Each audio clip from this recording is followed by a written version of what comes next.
मानतोऽस्मि।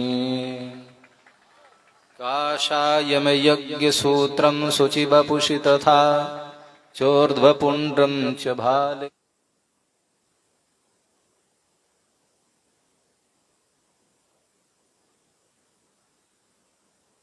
संसाराग्नि प्रशान्ते भृतजलममलं दारुपात्रं पवित्रं श्रीविश्वक्सेनसूरेः पदकमलयुगं श्रेयसे संश्रयामि।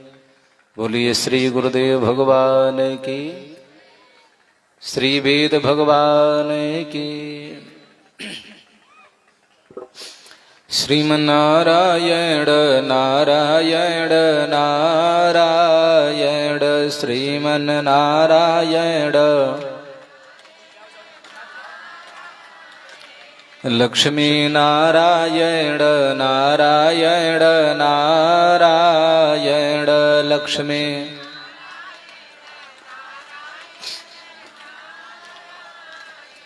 श्रीहरि नारायण नारायण नारायण श्रीहरि नारायण नारायण। गोविंद नारायण गोविंद नारायण गिरधर नारायण गिरधर। भजमन नारायण नारायण नारायण भजमन नारायण। श्रीमन नारायण नारायण नारायण श्रीमन। बोलिए नारायण भगवान की, श्री गुरुदेव भगवान की जय। जय श्री राधे श्याम।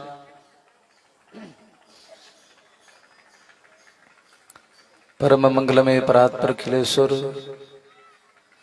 अखिल कोटि ब्रह्मांड नायक अकारण करुणा मृणालय सर्वेश्वर सर्वांतर्यामी सर्वेश्वर भगवान श्रीमन्नारायण के पाद पद्मों में श्रद्धा सुमन समर्पित करते हुए पूज्य श्री गुरुदेव भगवान के युगल चरण कमलों में प्रणिपात करते हुए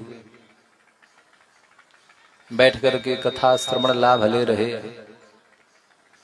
कथा में उपस्थित भगवत चरणानुरागी धर्मानुरागी सज्जन वृंद, श्रद्धामयी वात्सल्यमयी देवियों और कथा में उपस्थित श्री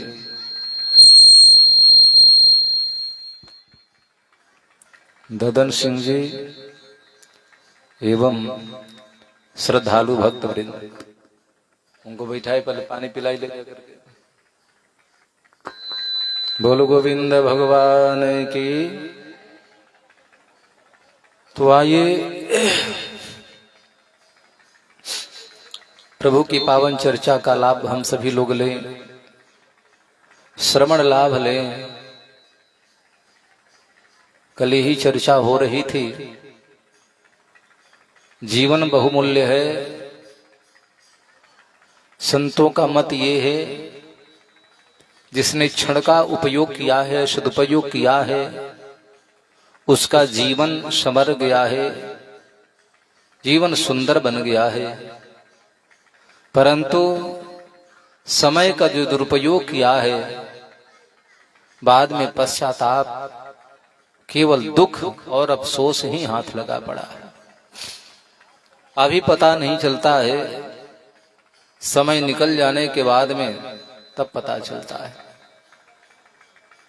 भागवत में बहुत बड़ा एक दृष्टांत है, वो कथा आप लोग जरूर सुने होंगे। तुंग भद्रा तटे पूर्वमभुक्त पतन मुक्तमं यत्र स्वधर्मेण सत्कर्म सत्कर्म तत्परः आत्मदेवः पुरे तस्मिन् सर्ववेद विशारदः स्रोतस्मार्ते सुनिष्णातो द्वितीय इव भास्करः। तो वहां पर तुंगभद्रा नदी की जो बात आई और आत्मदेव की बात आई, धुंधुली की बात, उसी का बेटा धुंधुकारी था। मरे कहावत है कि पूत सपूत तो का धन संचय। एक बड़ी विचित्र विडंबना है हम सबके जीवन में। आंखों से देख रहे हैं लेकिन देखने के बाद में उस बात को भूले बैठे हैं। जीवन की सच्चाई यही है कि हम सबको मरना है। गीताकार भगवान श्री कृष्ण बोले कि अर्जुन, जातस्य ध्रुवो मृत्यु ध्रुवम जन्म मृतस्य च। मृत्यु ध्रुव, मृत्यु निश्चित है। इसलिए देहुनस्मि यथा देहे कौमारम यौवनम जरा तथा देहांतर प्राप्ति धीरस्तत्र मोह्यति। जो धीर पुरुष हैं, जो ज्ञानी हैं, पंडित हैं, विद्वान हैं, वो मोहित नहीं होते हैं। कैसे? देहिनोस्मि यथा देहे, जैसे शरीर का ये परिवर्तन होता है, शरीर में बदलाव होता रहता है। प्रौढ़ अवस्था, कुमारावस्था, युवावस्था, और लास्ट में वृद्धावस्था आती है। यौवनम जरा, तो युवावस्था के बाद में, यौवनावस्था के बाद में जरावस्था आती है। और जरावस्था के बाद में देहांतर प्राप्ति, शरीर छूटता है, देहांतर हो जाता। लेकिन सामान्य लोग जो होते हैं, जो ज्ञानी नहीं है, पंडित नहीं है, वो मरने के बाद में दुखित होते हैं, रुदन करते हैं। बेचारे जो है बड़ा दुख व्यक्त करते हैं। परंतु श्री कृष्ण बोले कि अर्जुन एक बात बताऊं, सच्चाई यही है कि शरीर छोड़ने के बाद में जीव को दुख नहीं होता है। दुख तब होता है जब इस शरीर को छोड़ करके दूसरा शरीर मिलता है। परंतु दूसरा शरीर, इससे बढ़िया शरीर मिले, उत्तम शरीर मिले तो दुख नहीं होता है। दुख तब होता है जब हमारा अवनति होता है, पदोन्नति नहीं होता है, पदवनति होता है जब हम नीचे की ओर चले जाते हैं। मानो मनुष्य योनि से पशु योनि में आ जाते हैं या किसी अन्य शरीर में चले जाते हैं तो हम सबको दुख होता है। शरीर छोड़ने के बाद में यदि हम दिवंगत हो गए, अच्छे लोक मिल गया, अच्छा शरीर मिल गया, तो हम सबको प्रसन्नता होती है। लेकिन यही शरीर कहीं मानव को न मिल करके, देवता को न मिल करके, कहीं भूत प्रेत आदि योनियों में भटकना पड़े, कहीं अन्यान जीवों को, अन्यान पशुओं में शरीर मिल जाना पड़े तो दुख होता है, याद रखिएगा। इसलिए ये स्वभावतः है। जैसे शरीर में बाल्यावस्था, शिशुवस्था, बाल्यावस्था, कुमारावस्था, प्रौढ़ावस्था, युवावस्था, जरावस्था आती है और इसके बाद में तो इसमें तो खुश होते हैं। परंतु जो ज्ञानी होते हैं, जरावस्था के बाद जब शरीर परिवर्तन होता है तो उसमें उसको सुख होता है। गीता में श्री कृष्ण कितना बढ़िया बात बोले, अर्जुन वाशांसि जीर्णानि यथा विहाय नवानि गृह्णाति नरोपराणि तथा शरीराणि विहाय जीर्णानि न्यन्यानि संजाति नवानि देहि नैनं छिन्दन्ति शस्त्राणि नैनं दहति पावकः न चैनं क्लेदयन्त्यापो न शोषयति मारुतः। अर्जुन, वाशांसि जीर्णानि यथा, जिस प्रकार से, यथा यानी जिस प्रकार से आप पुराने वाशांसि जीर्णानि, जो पुराने वस्त्र होते हैं, अब पुराने वस्त्र होने के बाद में आप उस वस्त्र को हटा देते हैं, बदल देते हैं, फेंक देते हैं, और फिर नवानि गृह्णाति, नए वस्त्र धारण कर लेते हैं, नए वस्त्र पहन लेते हैं। उसी प्रकार से बोले कि उसी प्रकार से तथा शरीराणि विहाय जीर्णानि, उसी प्रकार से शरीर, शरीर यानी आत्मा, शरीर और शरीरी में अंतर है। शरीर पृथक है, शरीरी पृथक है। शरीर यानी स्थूल शरीर, पंचभूतों से, पंच महाभूतों से रचित निर्मित जो शरीर, इसको हम शरीर कहते हैं। जैसे हाथ पैर आंख नाक कान सिर आदि आदि जो है ये सब पंच महाभूतों से तैयार ये शरीर है। ये शरीर है, लेकिन शरीर में शरीरी है। तो शरीरी कौन है? आत्मा है। तो बोले कि ये आत्मा जो है जब इस शरीर को छोड़कर निकलती है, तथा शरीराणि विहाय जीर्णान्, उसी प्रकार से शरीराणि यानी शरीर को छोड़, जीर्ण शरीर को, क्षीण शरीर को, कमजोर शरीर को, भीड़ में रोगी शरीर को, बड़े कृच्छ शरीर को, अब नहीं चलने वाले हैं, तो इस शरीर को आत्मा छोड़ देती है।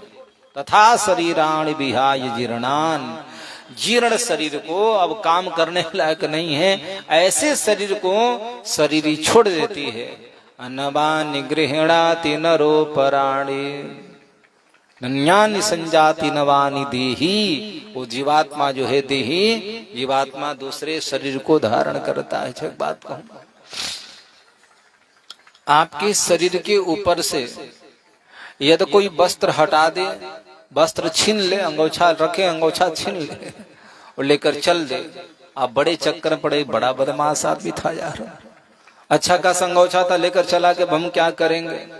लेकिन आपका अंगोछा पुराना हो चुका है, फट गया है, कई जगह फटा हुआ है, और उसने खींच तो लिया, छीन लिया, अंगोछा कंधे से ले लिया, लेकिन 1 मिनट बाद में बढ़िया जो है सासाराम से खरीद करके, वो क्या उनसा का चादर होता है अंटी वाला बढ़िया चादर ला के दे दे तो क्या करेंगे।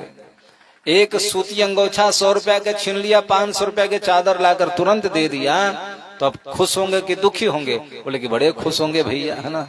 बोले क्यों? अरे भाई भला भला ही अगले ने अंगोछा छीन लिया था, 100 रुपए का अंगोछा किसी काम का नहीं था, लेकिन देखो तो उससे कई गुना बढ़िया ला करके हमको दिया। अब यही बात समझने का है। देही जीवात्मा जो है पुराना शरीर छोड़ता है और नए शरीर को धारण करे, बात अच्छी है, लेकिन पुराने शरीर को छोड़ने के बाद में नए शरीर जो धारण किया, वो कहीं उससे सुंदर शरीर हो, बढ़िया शरीर हो, तब तो खुशी होती है, प्रसन्नता होती है।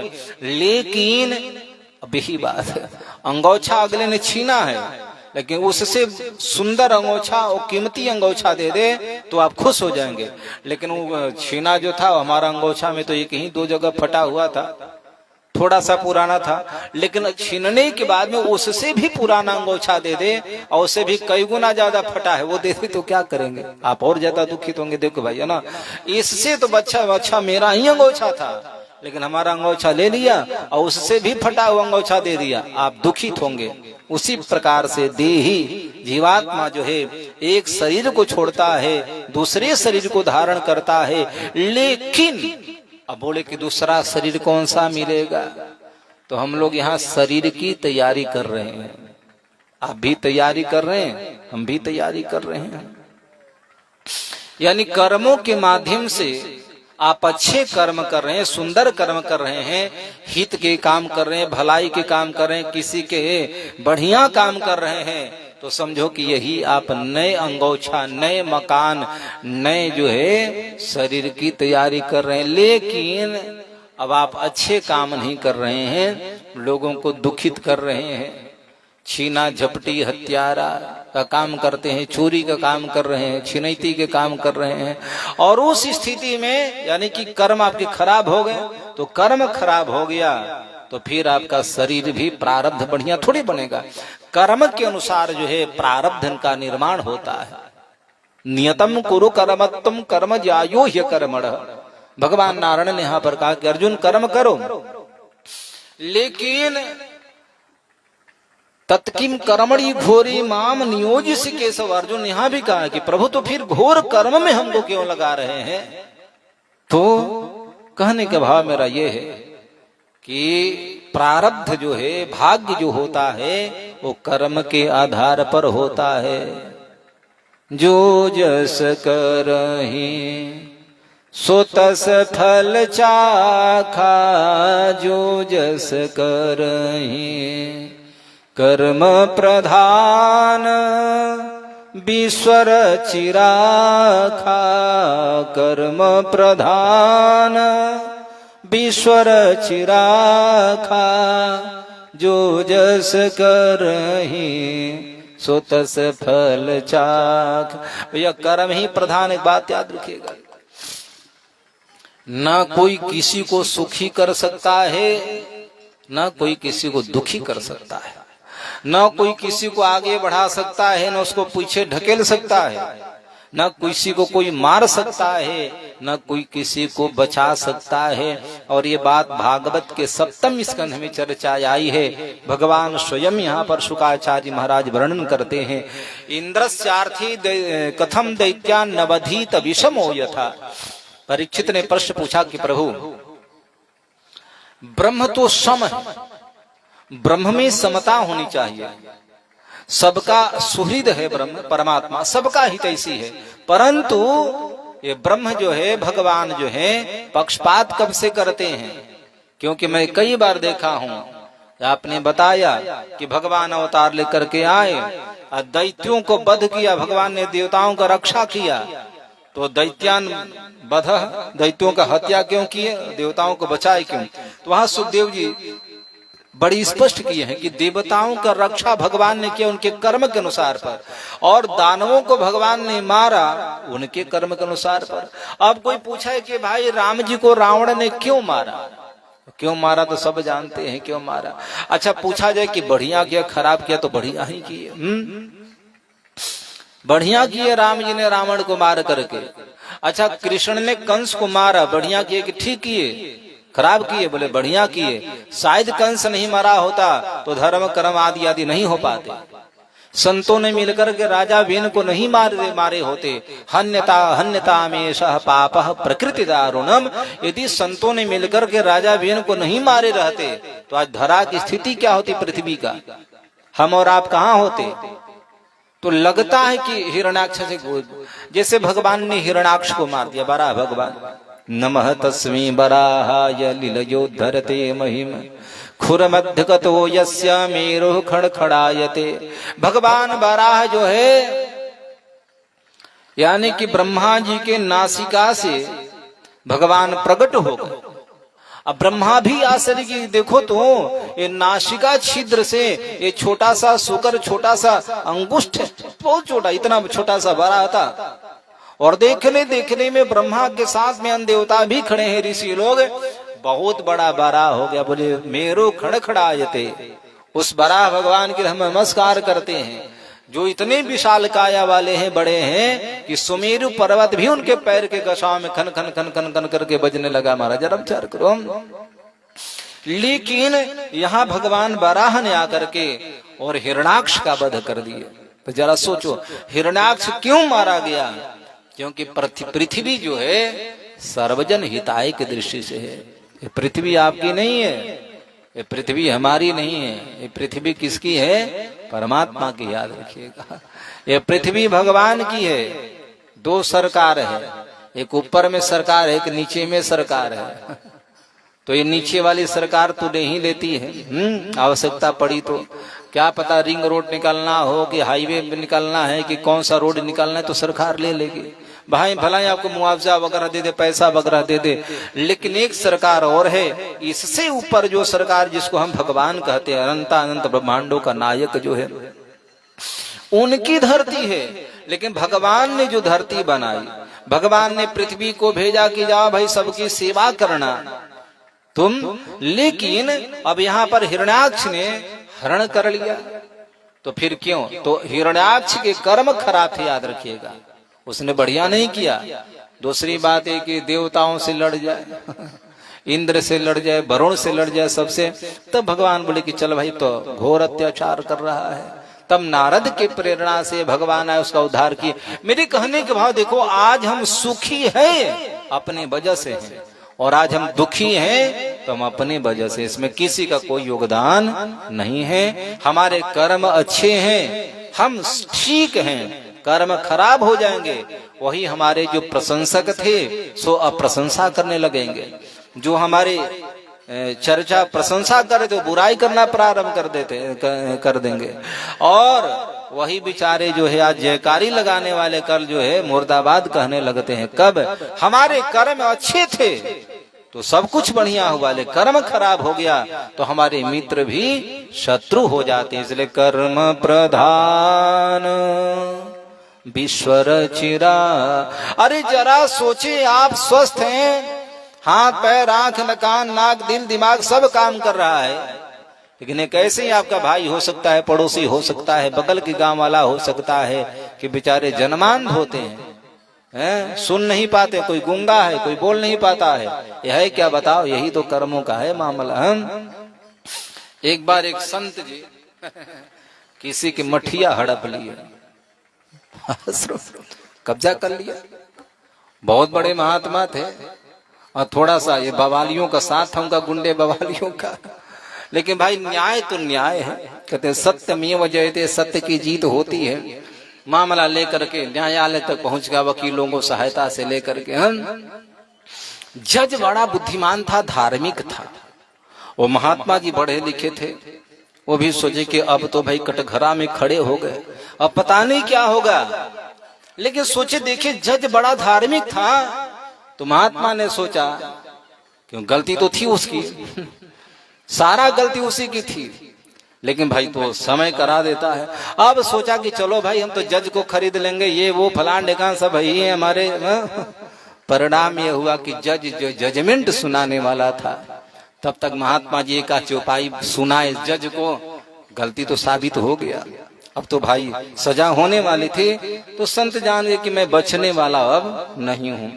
तो कहा कि होई है वही जो राम रचि राखा, वही होगा जो परमात्मा को मंजूर होगा। हमारे चर्चा करने से क्या होगा, ये संत ने चौपाई जज को सुना दिया। जज भी धार्मिक था, पढ़ा लिखा, जज ऐसे थोड़े बनते हैं लोग। तो उसने भी सुनाया, कर्म प्रधान विश्व ऋषि राखा, जो जस करहि सो तस फल चाखा। आर्डर दिया, चलो हाथ में हथकड़ी डालो, बाबा को अंदर ले चलो। कर्म प्रधान विश्व ऋषि राखा, तुम्हारी गलती साक्ष्य हो गई, तुम जबरदस्ती किए हो, हड़पे हो, छिनैती किए हो, डकैती डाले हो, गुंडे बवालियों को भेजे हो। जब सारा साक्ष्य इकट्ठा हो गया तब बोला कि अब क्या, कर्म प्रधान विश्व ऋषि राखा। गोस्वामी जी ही तो हो ही वही जो रामचरित, तो बाद की बात है, बात पहले ये है कि कर्म प्रधान विश्व ऋषि राखा। और महात्मा जी को डाल दिया भीतर में ले जा करके। मेरे कहने के भाव ये है, देखो कि हम सुखी हैं अपने कर्मों से, याद रखिएगा। और जिस दिन हमारे कर्म खराब हो जाएंगे उसी दिन हम दुखित हो जाएंगे।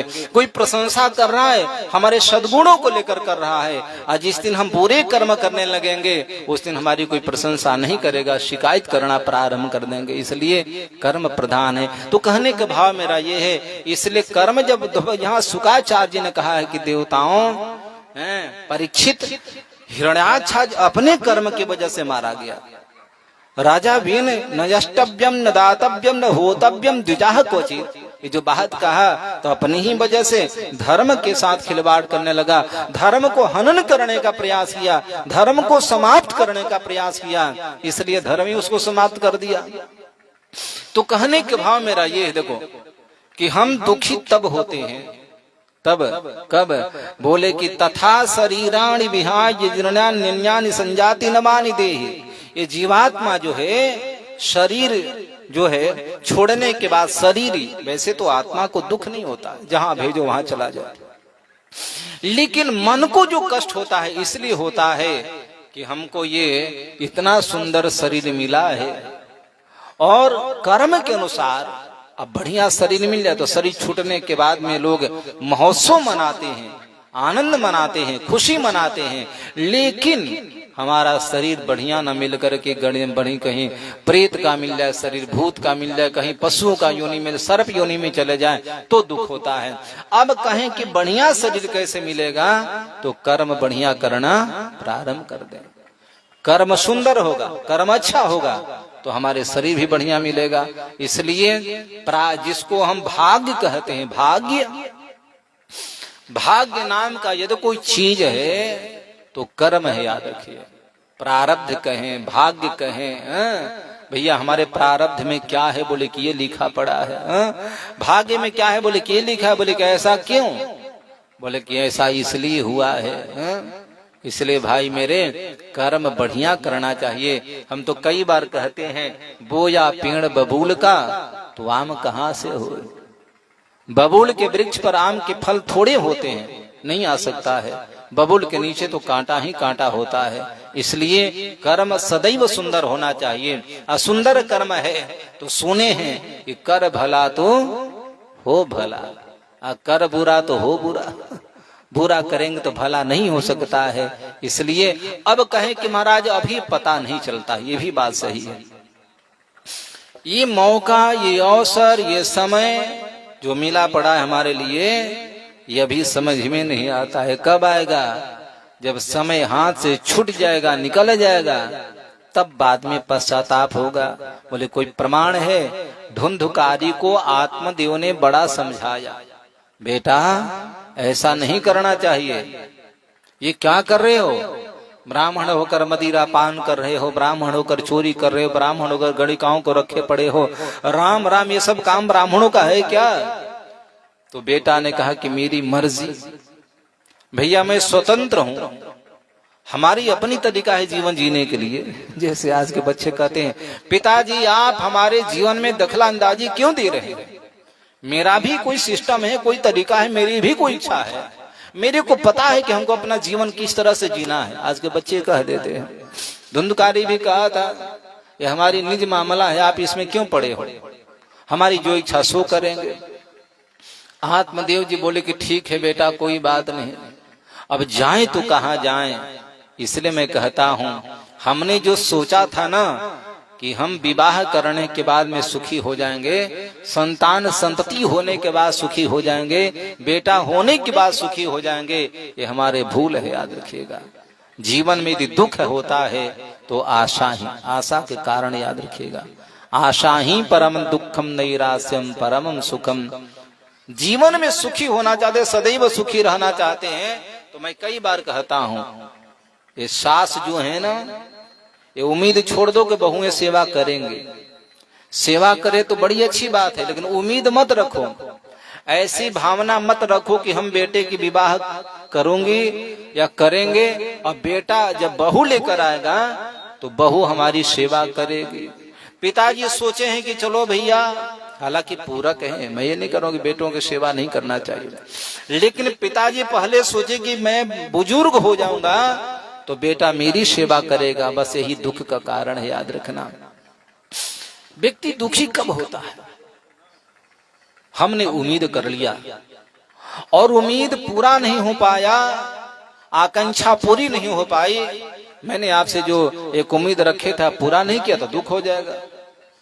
मैं तो किसी के पास नहीं गया, लेकिन आपसे मैंने कहा, क्योंकि आप बड़े हमारे करीबी थे, मैंने कहा कि भाई साहब जरा काम देख लेना, आप चाहेंगे तो हो जाएगा, और सही में चाहता तो हो जाता। साहब का दे के भैया मैं ये सब करना बंद कर दिया हूं, मैं बिल्कुल नहीं करूंगा, बस वो कहेगा और आपको दुख मिल जाएगा। लेकिन एक ऐसे व्यक्ति से कहा जो हमारा कोई संपर्क नहीं है और जो उम्मीद नहीं है, भैया ऐसी ऐसी बात है, ये बड़ा क्या बताऊं, आप थोड़ा मदद करो। बोले कि भैया मैं आपको जानता नहीं, उससे दुख नहीं होगा, लेकिन हमने उम्मीद यहाँ पाला है, यहाँ पर आशा किए हैं, और उसके द्वारा जब निराशा मिलता है, उपकार की बदला जब अपकार के द्वारा मिलता है, उम्मीद करता हूं लेकिन उम्मीद के जगह और कुछ मिल जाता है, निराशा मिलती है तो दुख होता है, याद रखिएगा। ये बात कहाँ की है? जनकपुर की बात है। एक पिंगला नाम की गणिका रहती थी, पिंगला बड़ी अच्छी थी। अब गणिका तो गणिका है, सोची कि चलो भाई प्रतिदिन की भांति आज भी हम श्रृंगार आदि करके बैठे, और यहाँ बैठे बैठे लोग बाग आएंगे, खर्चा पानी के लिए पैसा मिल जाएगा, उसका काम ही वही था। और आज भी श्रृंगार पटार आदि करके सज धज करके बैठ गई। मकान में बैठी थी, कमरे में बैठी थी, वहीं पर एक खिड़की था, खिड़की के पास में बैठ गई, और लोग आ रहे थे, जा रहे थे, निकले जा रहे थे। वो जिसको गणिका देखे अपना इशारा करे, बुलाए, संयोग से पूरा दिन निकल गया। और इस घटना कौन देख रहा था? दत्तात्रेय जी महाराज। दत्तात्रेय जी देखे बगई एकांत में खड़े होकर देख रहे थे उस गणिका को। इशारा कर रही थी, नहीं आए, कोई नहीं आया। सुबह से शाम हो गया, लेकिन धत तेरी की जय हो। मन में बहरा गया, राम राम राम, मैं कैसी हूं। ऐसा चिंतन, इतना स्मरण, इतना याद, भैया इन मनुष्यों को छोड़ करके परमात्मा को किए रहते तो हमारा जीवन आज धन्य धन्य हो जाता। 12 घंटा इशारा करती रह गई, बुलाती रह गई, चिंतन करती रह गई, एक भी नहीं आया। और मन में बैराग आया, उसी दिन से छोड़ी, मारो इस पेट के लिए इतने गंदे काम करना, ऐसे करना छोड़ो। अब मन में बैराग आया और उसी दिन से भगवान के भजन में लग गई। 12 घंटा हमने पुरुषों के चक्कर में बिता दिया, और 12 घंटा नहीं, मैं 4 घंटा भी यदि पुरुषोत्तम के चक्कर में बिताई रहती तो हमारा जीवन धन्य हो जाता। मन में बैराग आया, उस दिन से जाकर के भगवान का भजन करने लगी।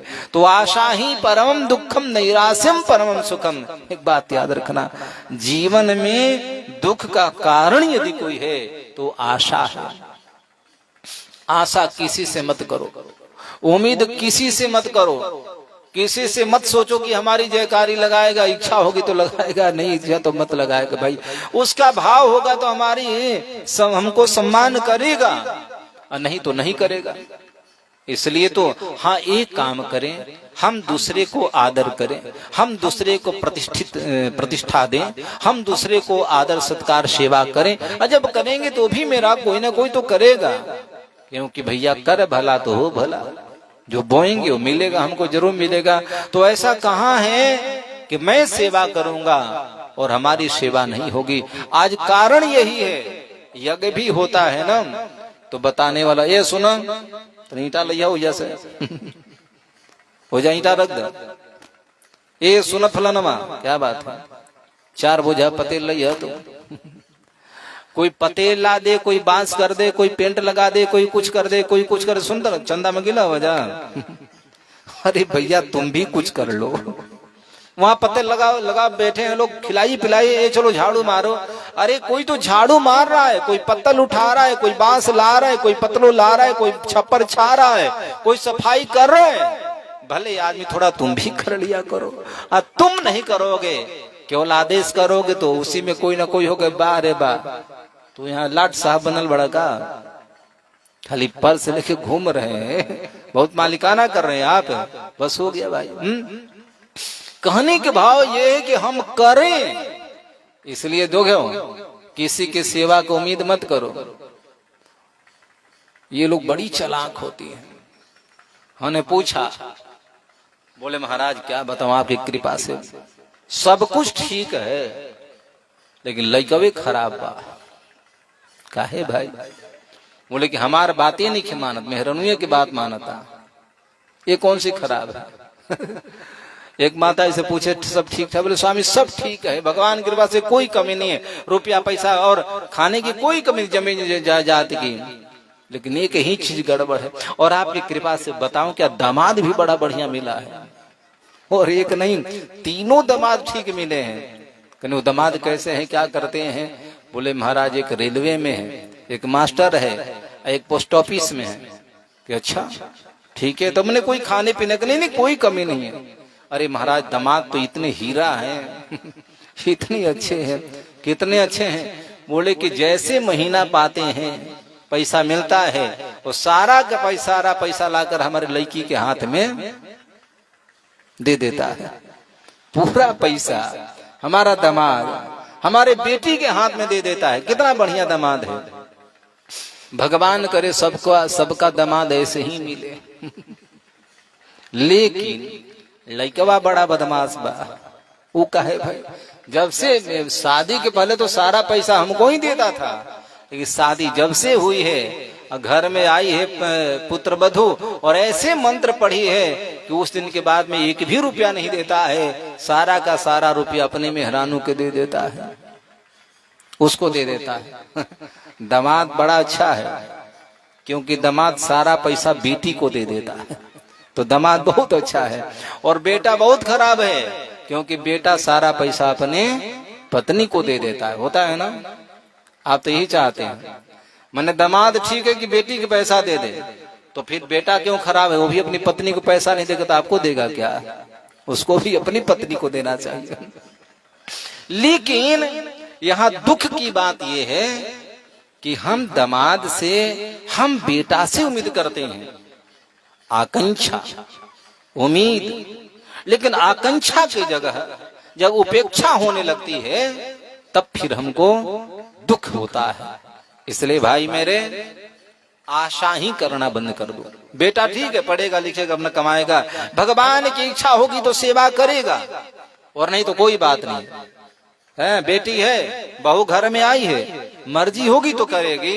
लेकिन हम क्या करें, बस समझना ये है, हम भी बड़ों की सेवा करें। हम अपने ससुर का, सास का, अपने पति का, बड़े लोगों का, जेठानी वगैरह का ध्यान रखें, ख्याल रखेंगे। थोड़ी ठाकुर जी का सेवा करो। हम लोगों की सेवा करेंगे तो हमारी सेवा जरूर कोई ना कोई करेगा, याद रखना। बेटा नहीं करेगा, बेटा की पत्नी पुत्रवधू नहीं करेगी, भाई तुम्हारी बेटी आकर करने लगेगी, और वो भी नहीं करेगी तो मेरी बात याद रखना, पड़ोसी कोई ना कोई ऐसा होगा, पड़ोसन की पत्नी होगी, स्त्री होगी, जो आपकी सेवा आकर करना प्रारंभ कर देगी। कब? जब आपने सेवा किया होगा तब। और जब आप सेवा की ही नहीं है तो फिर आपको सेवा करने वाला कहां से मिलेगा? नहीं मिल सकता, साफ बात है। इसलिए पुरुष वर्ग को भी सबसे कठिन धर्म सेवका, सेवा करना सबसे कठिन धर्म है, याद रखिएगा। इसलिए लेकिन अब कहना सरल है, सहज है, और जीवन में परिलक्षित करना, जीवन में उतारना, आचरण में, व्यवहार में लाना, ये बड़ा असंभव है। कथा सहज सरल होती है, समझने वाली होती है, लेकिन समझ में आए तब तो, जीवन में उतरे तब तो नहीं उतर सकता है। यही बात आत्मदेव जी महाराज बोले थे, बेटा धुंधुकारी ये तो क्या कर रहा है, ब्राह्मण के काम नहीं है। और आज कई ब्राह्मण नाराज हो जाते हैं हमसे, तो कहा बताऊं, मैं बोल देता हूं कि काम नहीं है। ब्राह्मणों की बात छोड़ो, ये काम सज्जनों का नहीं है, ये काम सज्जन का है, ये दुर्जन का है। जाके अस आचरण भवानी, कौन? मान ही मात पिता नहीं देवा। माता पिता को नहीं मानता है, साधुओं की सेवा नहीं करता है, मां नहीं मात पिता नहीं देवा, देवी देवताओं को भी नहीं मानता है। तो फिर बोले कि और उल्टा सीधा काम करता होगा। साधुन सन करवा वही सेवा। गांव में साधु महात्मा आ जाए, बोले कि बहुत बड़ा ढोंगी है, तो कहाँ चक्कर में पड़े हैं आप लोग। तो सेवा करने की जगह और खाली बुनिया के प्रसादे लेने जाता है, सेवा तो नहीं करेगा, कुछ लेने के लिए जाता है। अच्छा आया तो सही, महात्मा जी नहीं पूछे तो बड़ा नाराज हो गया, बारे बा हम बड़े प्रतिष्ठित लोग थे, आए महात्मा पूछे तक नहीं। हम जाके यसे आचरण भवानी तेज जाने निश्चर सम प्राणी, उसको निशाचर समझना चाहिए, राक्षस समझना चाहिए। इसलिए साफ सी बात है, मेरा कहने का भाव ये है कि हम क्या करें, तो बस ये है, हम समझाएंगे, कोई समझने को तैयार नहीं है, हम बताते हैं, कोई मानने को तैयार नहीं है। अरे यहाँ तो नहीं है, होंगे तो हमको पता भी नहीं है, क्या पता है कोई पीने वाला है कि नहीं है। लेकिन सच बात यदि उनसे कह दिया जाए तो बेचारे नाखुश हो जाएंगे, नाराज हो जाएंगे, महाराज क्या बात कह दिए। ये तो आमतौर पर एक शौक, फैशन है, लोग बाग ले रहे हैं, हमने लिया तो कौन बड़ी बात है। तो जो लिया उसका हाल देख लो, उन यदुवंशियों का क्या हाल हुआ। 56 करोड़ यदुवंशी शराब के नशा में धूत होकर के और पूरे कट करके मर गए। देखो कितना खराब चीज है। द्रौपदी का चीरहरण होने लगा, बोली क्या युधिष्ठिर ने मना नहीं किया? धर्मराज युधिष्ठिर क्या कर रहे थे? किसी ने कहा कि वो तो वहीं बैठे थे, वही तो जुआ खेल रहे थे। द्रौपदी बोली कि तो क्या युधिष्ठिर जी कहीं दारू तो नहीं पी रखे थे, शराब तो नहीं पी रखे थे? शिवको ने कहा कि नहीं महारानी, शराब नहीं थे, शराब नहीं पिए थे। हला युधिष्ठिर महाराज कैसे शराब पी सकते हैं, आपने कैसे सोच लिया? तो बोली कि तू आखिर युधिष्ठिर ने शराब पिया नहीं था तो फिर वस्तु दांव पर लगाता, लेकिन हमको दांव पर लगा दिया, पत्नी को दांव पर लगा दिया, ये कहाँ का नियम है? तो बोले कि यही तो बात है, जुआ खेलते खेलते जो है जुआ में इतना तल्लीन हो गए कि आपको भी दांव पर लगा दिए। तब बोले कैसे लगाया बताओ? बोले कि पहले तो पूरे राज्य हार गए, फिर अस्त्र शस्त्र हार गए, फिर भाइयों को हार गए, फिर अपने को हार गए, और अपने को हारने के बाद में तब उसने कर्ण ने कहा कि एक अभी और है तुम्हारे पास में, शायद उसके भाग्य से तुम्हारा पासा पलट जाए, लगा दो दाव पर। बोले अब तो कुछ नहीं बचा है, बोले तुम्हारे पास द्रौपदी बची है, द्रौपदी को दाव पर लगा दो।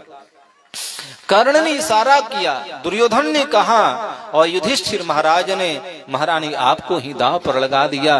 बोले फिर क्या हुआ? बोले फिर यही हुआ कि आपको भी दाव पर हार गए, और अब आपको जो है जाना पड़ेगा, दुर्योधन आपको बुलाया है, चलना पड़ेगा।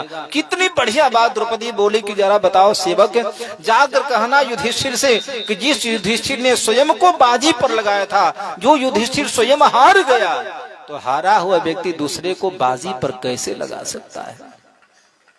जो स्वयं अपने को दांव पर लगा करके अपने को हार गया है, दासता स्वीकार कर लिया है, तो व्यक्ति दूसरे को बाजी पर कैसे लगा सकता है? तुम जाकर बोलना। तो बात बिल्कुल सही है, शास्त्र सम्मत बात है। युधिष्ठिर पहले दांव लगाते और द्रौपदी हार जाती तो कोई बात नहीं, लेकिन हारा हो व्यक्ति दांव पर थोड़ी लगाने का अधिकारी है। लेकिन देखो फिर वही अन्याय हुआ।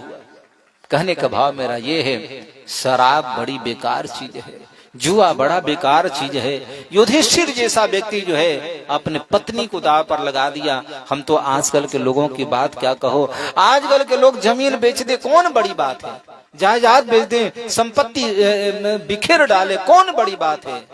युधिष्ठिर जैसा लोगों का स्थिति ये रहा। तो बस इतना ही कहना है कि हमको जुआ नहीं खेलना चाहिए, भलाई इसी में है। हमको मद्यपान शराब नहीं पीना चाहिए। अब फिर रही बात आप नहीं मानते हैं तो करो, कोई रोक नहीं है। थोड़ा सा दृष्टि उन पर डाल कर देखो, जो पी रहे हैं उनके हालात क्या है, उनकी स्थिति क्या है, तब आपको पता चलेगा। अब फिर आप वहां से मुड़ जाएंगे, छोड़ देंगे। लेकिन सब बात समझाने के बाद भी आत्मदेव जी महाराज समझाए, लेकिन धुंधुकारी नहीं माना। कहते हैं ना, विनाश काले विपरीत बुद्धि। जब नाश मनुष्य पर छाता है तो पहले विवेक मर जाता है। ये विवेक की समाप्ति हो जाती है। समझ जाना कि पतन का समय आ गया हमारा। और वही धुंधुकारी का हुआ।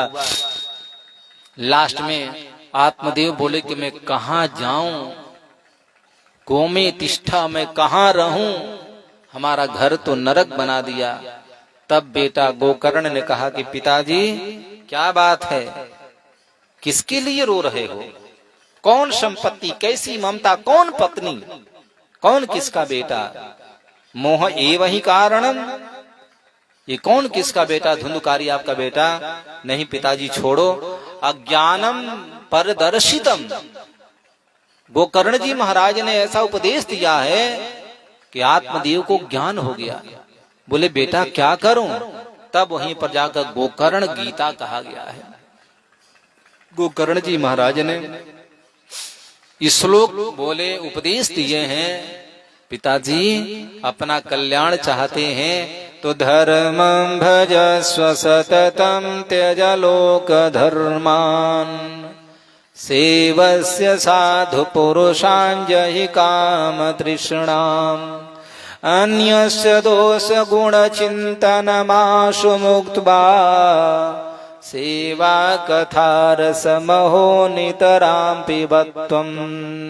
पिताजी आपका हित, आपका भलाई इसी में है कि आप धर्म को पकड़ लीजिए, सतत धर्म को भजा करिए, धर्म किया करिए, लोक धर्म का परित्याग करिए। कितना लोकाचार निभाएंगे? आज आपको खुश करना है, कल उनको खुश करना पड़ेगा। हम लोगों का जीवन तो इसी में निकल जाता है। यार ये बाबा नाराज है, ये स्वामी जी नाराज है, थोड़ी चाटुकारता ही नहीं कर लो थोड़ी चापलूसी नहीं की कर लो ये महाराज जी खुश हो जा रहे, छोड़ो यार, है नाराज तो रहने दो, क्या करना है। आज ये पड़ोसी नाराज है, कल वो पड़ोसी नाराज होगा, मनाते रहो पड़ोसी को, और आपके जीवन में स्थिति ज्यादा आती होगी। कहीं ना कोई नाराज रहता ही है, सब नाराज रहेंगे, मनाते मनाते जीवन निकाल दोगे। मनाना है तो छोड़ो दुनिया वाले को, जगत वाले को मनाने की इच्छा है तो बस केवल एक को मना लो, और वो हमारे जगदीश्वर हैं। नर का चक्कर छोड़ो, नारायण मान गए तो सब मान जाएंगे, और नारायण ही जब नाराज हो जाएंगे तो लोगों को मनाने से कुछ होने जाने वाला नहीं है। इसलिए पिताजी त्यज लोक धर्मान, लोक धर्मों का परित्याग करिए। सेवस्य साधु पुरुषान, एक बात याद रखना, साधु पुरुषों की सेवा करिए। अब आप कहें कि महाराज साधु कौन है? आजकल तो सबसे ज्यादा विश्वास साधुओं से उठ रहा है, और सही बात है। आज के कुछ साल पहले जो स्थिति भयावह थी, वो इच्छाधारी बाबा से लेकर के राधा मैया से लेकर के और राम रहीम रामपाल, पता नहीं कौन कौन पाल हुए, सब कहाँ गए भगवान जाने।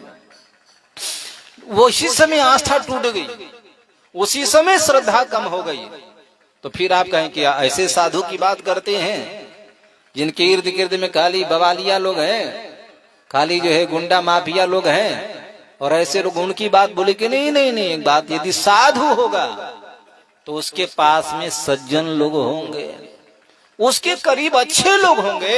एक बात याद रखिएगा, किसी व्यक्ति को पहचानना हो, क्या समझे, किसी व्यक्ति के जीवनी जानना हो, बहुत आगे मत जाइए, वो कैसा साधु होगा क्या होगा, उसके बहुत निकट व्यक्ति को देख लीजिए, वो अपनी बात किससे शेयर कर रहा है, अपनी बात किससे कर रहा है, सबसे ज्यादा श्रेय किसको दे रहा है। यदि उसका संबंध संपर्क अच्छे लोगों से है, बड़े सज्जन, बड़े सीधे, बड़े सरल, बड़े सुहृद, बड़े साधु विचार के हैं, यदि ऐसे लोगों से मिला है तो समझो कि उसकी साधुता में कहीं पर कमी नहीं है। लेकिन उसका संपर्क, उसके निकट, उसके नजदीकी व्यक्ति यदि कहीं उस प्रकार से हैं तो समझना चाहिए कि उसके भी मन मस्तिष्क में वही चल रहा है ना। अरे भाई, हमारा करीबी व्यक्ति, किसी भी लड़का को जानना हो आपको अच्छा, अच्छे लड़के का संपर्क गंजड़ी के साथ हो सकता है। आपका लड़का बहुत अच्छा है, शराब नहीं पीता है, लेकिन शराबियों के बीच में रहता है, आप पक्का मान लो कि आपका लड़का हफ्ता में एक दिन पीता होगा, जरूर चस्क लग गया है। एक बहुत अच्छा सदाचारी व्यक्ति है, बहुत अच्छा है, और उसका संपर्क कहीं दुराचारी के संसर्ग में, चोर के साथ में है, हमेशा उठना बैठना, आना जाना, लेना देना, सारी बात यदि चोर के साथ में कर रहा है तो समझना कि हमारा बेटा संयमित नहीं रहा है। इसलिए किसी व्यक्ति को पहचानना है, उसके निकट व्यक्ति को देख लो, सबसे करीबी को देख लो कि उसके पास कितने अच्छे लोग हैं, तो पता लग जाएगा कि वैसा ही वो भी होगा। याद रखना, इसलिए कहा कि सेवस्य साधु पुरुषान, साधुओं की सेवा करो। याद रखना, अभी कहने में थोड़ी तरस आती है, कथा लाइव होती है, कुछ लोग तो अपने ऊपर ले लेंगे कि हमारे ऊपर पूरी कथा ही चल रही है ना। नहीं, चोर के दाढ़ी में तीन का कहावत है। अरे भाई, जिसमें जो होगा वो समझेगा। लेकिन हनुमान जी ने कहा कि इनसे हठ करी हाँ पहचानी, साधु ते होई न कारज हानि। आजकल के तो कुछ साधु सुपारी देने लगे हैं, सुपारी दे रहे, जाओ उसकी हत्या करके आ जाओ। अरे भले आदमी, जरा सोचना, कितने दिन के लिए आए हो, 10, 20, 25, 50 साल जियोगे, लेकिन इतिहास साक्षी रहेगा, आने वाला समय काले अक्षरों से लिखा जाएगा। जब साधुता की बात आएगी, सज्जनता की बात आएगी, तो उस समय पता चले कि नहीं नहीं, साधुता से हमने कोसों कोस दूर रहे। याद रखना, आजकल के लोग साधुओं पर विश्वास करना बंद कर दिए। अरे भाई, एक बात याद रखना, दुनिया के लोग तो साधु के पास जाते हैं, क्या शांति मिलेगी, सुख मिलेगा, अंतःकरण को शांति मिलेगी, सारा विपत्ति, सारा दुख, सारा टेंशन दूर हो जाएगा। हम भाई से परेशान हैं, लेकिन उस साधु के पास जाएं जो मुकदमा लड़ रहा है, उस साधु के पास जो जाए जो केस कर रहा है, उस साधु के पास जाए जो जाकर कटघरा में खड़ा होकर के गवाही दे रहा है। अब भैया जहाँ शांति के लिए आए हैं वहां तो अशांति मची पड़ी है, क्या करेंगे? इसलिए भैया शांति रखनी है तो घर में शांति रहो, घर में रहकर भजन करो, और नहीं तो साधु के पास जाना है तो पूरी जो है देख लो, पहले रामचरितमानस पढ़ ले, गीता उठा कर देख ले, भागवत के चतुर्थ स्कंद पढ़ ले, और जो साधुओं का लक्षण है उस लक्षण से संपन्न है उसके पास जाएं, जरूर शांति मिलेगी। याद रखना, जहां पर जाने के बाद में रुपये की बात हो, पैसे की बात हो, पद की बात है, संपत्ति की बात आती हो, उसको मारना है, उसको हटाना है, उसको खाली कराना है, उसको पसाना है, जहां पर ये बात आज वो साधु नहीं हो सकता है। जहां पर जाने के बाद में शांति मिलती हो, अंतःकरण को सुख मिलता हो, समझना चाहिए कि वो साधु है। तो आज मानस में स्वयं ज्ञानी नाम अग्रगण्यम, ज्ञानियों में अग्रगणी श्री हनुमान जी महाराज जो हैं, कह दे कि इनसे हठ करी हो पहचानी, इनसे जबरन परिचय करो। बोले क्यों? कि साधु ते हो न कारज हानि, यदि साधु होगा तो इससे कार्य में हानि नहीं होगा। मैं जिस भक्ति की खोज में निकला हूं, सीता भक्ति है, मैं जिस भक्ति के खोज में निकला हूँ, जिस कार्य को लेकर निकला हूँ, जिस उद्देश्य को लेकर निकला हूँ, वो हमारा उद्देश्य पूरा हो जाएगा। लेकिन कब? जब साधु हो जाएगा तब। मैं सुना हूँ शास्त्रों में ऐसे ही है, आप घर से बाहर निकलना, मस्तक में ऊर्ध्व पुंड लगा हुआ व्यक्ति को मिल जाए तो आंख मूंद कर चले जाना, समझ जाना जिस काम के लिए जा रहे हो वो काम पक्का है कि उस दिन होकर ही रहेगा। याद रखना, इतनी बड़ी महत्ता है, लेकिन हम किसके पास, किसके संसर्ग में जाएं, बात यहाँ आती है। हनुमान जी ने बहुत बड़ा भरोसा किया है। खैर कोई बात नहीं, भरोसा हमको भी करना चाहिए, विश्वास हमको भी करना चाहिए, आस्था रखनी चाहिए। हनुमान जी का कार्य संपन्न हो गया, लेकिन हमारी आस्था श्रद्धा है तो भगवान उसके अनुसार ही हमको मिलाने का प्रयास करेंगे। इसलिए सेवस्य साधु पुरुषान, साधु पुरुषों की सेवा करो। हमको तो लगता है यदि शास्त्र की कसौटी पर कस दिया जाए तो एक नहीं, हजारों की बात छोड़ो, लाखों लाखों में कोई आएगा कि मैं साधु हूँ। आज तो सन्यासी बने पड़े हैं, लेकिन भागवत में लिखा है विरक्ता सपरिग्रह, महात्मा में लिखा है विरक्त परिग्रही हो जाएंगे। परिग्रही यानी पैसा खूब होंगे। तपसी धनवंत दरिद्र गृही करी कौतुक तात न जात कही। गोस्वामी जी महाराज लिखे कि जो बेचारे गृहस्थ होंगे भूखे मरेंगे, लेकिन जो तपस्वी होंगे, जो सन्यासी होंगे, उनका तो बिल्डिंग पर बिल्डिंग खरीदाएगा। तो ये भैया युग का प्रभाव है, ये कलयुग का देन है, याद रखिएगा। अब भट्ट युग कहें कि कलयुग कहें, इसमें सारे लोग जो हैं दोष युक्त हो गए हैं। इसलिए पिताजी साधु, एक बात याद रखना, साधु के पास 1 किलो सेव ले गए, 1 किलो केला ले गया, उसमें से साधु आधा केला खा लिया, छोड़ो ना, आपके फल को स्वीकार कर लिया, एक फल को स्वीकार कर लिया तो आपके मनोरथ सिद्ध हो जाएंगे। याद रखना, कब? कि वो साधु भजनानंदी होगा तब। केवल बैठ करके खाली जो है दुनियादारी का इधर की बात इधर, इधर की बात इधर करे तो थोड़े हो सकता है। इसलिए साधुओं की सेवा करने की बात आई। और जही काम तृष्णाम, पिताजी आपके जीवन में सबसे बड़ा शत्रु यदि कोई है तो जही काम तृष्णाम, एक काम ही आपका शत्रु है। याद रखिएगा, काम आपका शत्रु है। जही शत्रु महाबाहो काम रूपम दुरासदम, भगवान श्री कृष्ण ने कहा कि अर्जुन यही तुम्हारा शत्रु है। यही शत्रु महाबाहो, हे अर्जुन, हे महाबाहो अर्जुन, ये तुम्हारा शत्रु है। यही शत्रुम, यही शत्रुम, यही यानी इसको मार डालो। काम रूपम दुरासदम, तुम्हारा काम ही तुम्हारा शत्रु है। इसलिए यही शत्रुम अन्यस्य दोष गुण चिंतनम, अन्यस्य दोष क्या कहा? सेवस्य साधु पुरुषान जही काम तृष्णाम, काम ही तुम्हारा शत्रु है। इसलिए याद रखना, एक बात याद आ गई, काम तो काम होता है भाई मेरे। कुरंग मातंग पतंग भृंगामीना हता पंचभिरेव पंचः एक प्रमादीश कथम न हन्यते यह सेवते पंचभिरेव पंचः। काम वैसी वासना होती है, याद रखिएगा। यह सेवते पंचभिरेव पंचः। हाथी जैसा विशाल जानवर कामुक्त होने के वजह से, काम वासना के वशीभूत होने की वजह से बेचारा जो है मारा जाता है, याद रखिएगा। इसलिए जीवन में उन्नति चाहते हैं तो इनसे दूर रहें। तो बोले जही शत्रुम, इसलिए सेवस्य साधु पुरुषान जही का अन्य से दोष। एक बात और कहा, क्या कहा कि दूसरे को दोष मत देखा करो।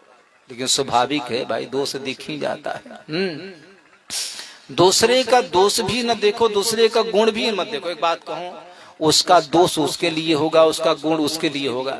हम फलाने के गुणीन होने के वजह से, गुणवान होने की वजह से हम चक्कर में क्यों पड़े? भैया गुण उसके लिए है और अगुण उसके लिए है। हमारे यहाँ कहावत है, जो गुड़ खाएगा कान छेदाएगा भाई। जो जैसा करेगा भरेगा, हम क्यों चक्कर में पड़ेंगे? लेकिन यहाँ तो हम मानते नहीं हैं। तो दूसरे का दोष दर्शन नहीं करना चाहिए बिल्कुल, और देखना है तो थोड़ा गुण दर्शन किया करो, इसका एक लाभ होगा। एक बात कहूं, कुछ लोग कहे फलाने महात्मा को तो हम कारागृह में ढकेल कर ही मानेंगे, जेल तक पहुंचा देंगे, है ना। एक बात, वो महात्मा जेल तक जाएगा कि नहीं जाएगा, लेकिन ये बात सही है, उसका पतन होगा कि नहीं होगा, लेकिन ये बात सही है, तुम्हारे विचारों के द्वारा जो है तुम्हारा पतन हो चुका है। कारागृह तक वो पहुंचेगा कि नहीं, उसका पतन होगा कि नहीं, भ्रष्ट होगा कि नहीं होगा। कुछ लोग कहते हैं उसको तो हम सड़क पर खड़ा कर देंगे। अरे भले आदमी, सड़क पर वो खड़ा होगा कि नहीं होगा, और होने में तो 2-4 साल लग ही जाएगा। लेकिन सही में उससे पूछा जाए कि वो 4 साल बाद में सड़क पर जाकर खड़ा होगा, लेकिन तुम्हारा मन, तुम्हारा मस्तिष्क, तुम्हारा दिल, तुम्हारा दिमाग और तुम्हारा अंतःकरण अभी सड़कों के किनारे आ चुका है। वो आएगा कि नहीं आएगा, लेकिन आप तो सड़क तक पहुंच चुके हो। याद रखना, दूसरे के पतन करने के पहले हमारा पतन हो जाता है। दूसरे के सड़कों पर खड़ा करने पहले हम सड़क पे आ जाते हैं। दूसरे को कारागृह जेल में भेजने के पहले आप अंतःकरण से, आप नैचानुसंधान के दृष्टि से आपका तो पतन हो ही गया है। इसलिए शास्त्र कहते हैं कि दूसरे का गुण भी मत देखो और दूसरे का अवगुण भी मत देखा करो। अन्य से दोष गुण चिंतनम आशु। बोले फिर क्या करें कि सेवा कथा रसमहो नितराम पिबत्वम। दूसरे की सेवस विष्णु कथा, भगवान विष्णु की कथा को श्रवण किया करो। इस प्रकार से आत्मदेव जी महाराज ने राधे गोकर्ण जी महाराज ने अपने पिता आत्मदेव के लिए बात बताए हैं। पुत्र की बात को सुन करके उनके मन में वैराग आ गया। देखो, जहां कुछ होता है वहीं कुछ लाभ भी मिलता है, जहां कुछ है ही नहीं फिर वहां तो ऊर्जा बेकार जाएगा। अरे बत्ती है, तेल है सिया में, शीशी में, बोतल में, और माचिस जलाएंगे तो रोशनी हो जाएगी। लेकिन न बत्ती है न तेल है, और खाली माचिस के तिल्ली जला जला करके दिया में सटाए करो, कोई लाभ मिलेगा? नहीं मिल सकता है। इसलिए आत्मदेव महाराज जो है पंडित थे, ज्ञानी थे, त्रिकाल संध्या करने वाले थे। ये बात समझ में आ गई और तुरंत बेचारे जो है घर को छोड़ करके चले गए। और यहाँ उसी का बेटा धुंधुकारी जो है पंचपण्य बधु वृतः, 5 गणिकाओं को रखा। 5 गणिकाओं के रखने की वजह से फिर अपने जीवन में कुछ वर्ष तक जीवित रहा। कामोपभोग आदि का लाभ लिया, सुख लाभ लिया, और असमय में बेचारा मारा गया, चला गया। और मर करके देखो क्या हुआ, प्रेत बन गया, मर करके प्रेत योनि में चला गया। तब वहां कहा कि भैया अहम भ्राता तुदीयोस्मि धुंधुकारीति नामतः स्वकीये नैव दोषेण ब्रह्मत्वम नासितम मया। भैया मैं बहुत दुखित हूँ, क्या बात है, तुम कौन हो बताओ तो कहा कि मैं आपका भाई धुंधुकारी हूँ। अरे धुंधुकारी तू प्रेत कैसे बन गया? तब कहा कि स्वकीये नैव दोषेण, मैं अपने दोष की वजह से प्रेत बन गया हूँ। क्या दोष करता था? क्या दोष था तुम्हारे जीवन में? मैं शराब पीता था, मैं चोरी करता था, मैं हत्या करता था, आदि आदि। इसकी वजह से मेरा ब्राह्मणत्व जो है नष्ट हो गया। भैया मैं क्या करूं? बहुत बड़ी शिक्षा मिलती है, याद रखना। इतिहास इसलिए सुनाते हैं कि भैया उसको सुनने के बाद हम उधर कहीं ना चले जाएं, इसलिए उसको सजगता पूर्वक सावधानी पूर्वक सुनना चाहिए। और क्या कहा जाए, धुंधुकारी के मुक्ति का प्रयास गोकर्ण जी महाराज ने किया। बोले कैसे किया बताओ? बोले कथा सुना कर किए थे। कथा सुनाए थे, श्रीमद् भागवतान मुक्ति सप्ताहम वाचनम कुरु, श्रीमद् भागवत महापुराण की कथा सुनाए थे। एवं सप्त दिनश्चैव सप्त ग्रंथि विभेदनम, और 7वें दिन 7वीं ग्रंथि का भेदन हुआ। और बेचारा जो है धुंधुकारी जो है दिव्य रूप धरो जात तुलसी दाम मंडित। और 7वें दिन धुंधुकारी जो है चतुर्भुज रूप में जो है शंख चक्र को धारण करके, मैं कानों में कुंडल पहना हुआ है, मोर सिर में स्वर्ण मुकुट लगाए पड़ा है, और दिव्य आयुधों से अलंकृत होकर के गले में तुलसी का माला है, और जो है सामने आकर प्रणाम किया। गोकर्ण ने पूछा कि भैया तू कौन है? इस प्रकार से हमारे सामने कोई दिव्य पुरुष आकर खड़ा हो गया। धुंधुकारी ने कहा कि नहीं भैया, अहम भ्राता तुदीयोस्मि धुंधुकारी नामतः, मैं आपका भाई धुंधुकारी हूँ। कैसे ये भैया, तुम तो प्रेत योनि में थे, ये भी कैसे तुम ये देवता बन गए? धुंधुकारी ने कहा कि धन्या भागवती वार्ता प्रेत पीड़ा विनाशिनी सप्ताहो पीतथा धन्य विष्णु लोक फलप्रद। धन्य है श्रीमद् भागवत महापुराण की कथा, जो हमारे असह्य पीड़ा हो रही थी, दुख हो रहा था, हम परेशान थे भैया, प्रेत योनि से मुक्त करा करके, और हम आज जो है देव योनि में भगवान के धाम को जा रहे हैं। तो भागवत महापुराण की कथा सुनने से मेरा प्रेत योनि से मुक्त हो गया। लेकिन भागवत कथा साप्ताहिक सुनने के वजह से विष्णु लोक फलप्रद, अब मैं भगवान विष्णु के धाम को जा रहा हूँ। बोलो गोविंद भगवान की। अब जरा विचार करो, कहते हैं कि स्वामी जी यज्ञ होगा ना, तो यज्ञ तो होगा ही, रसलीला हो कि ना हो। मैं रसलीला का विरोध नहीं करता हूँ, मैं तो बुलाता हूँ साल में चातुर्मास में एक बार, वो भी भगवान की लीला है, याद रखना। कथा श्रवण करना, लीला का दर्शन करना, नाम का जाप करना और धाम में निवास करना। भगवान के 4 स्वरूप हैं, चारों का धाम में निवास करो, नाम का जाप करो, कथा का श्रवण करो और लीला का दर्शन करो। लेकिन लीला दर्शन करेंगे लाभ मिलेगा, लीला दर्शन किए हैं, लेकिन उससे ज्यादा लाभ हमको श्रवण से मिलेगा। इसलिए कथा श्रवण जरूर करना चाहिए।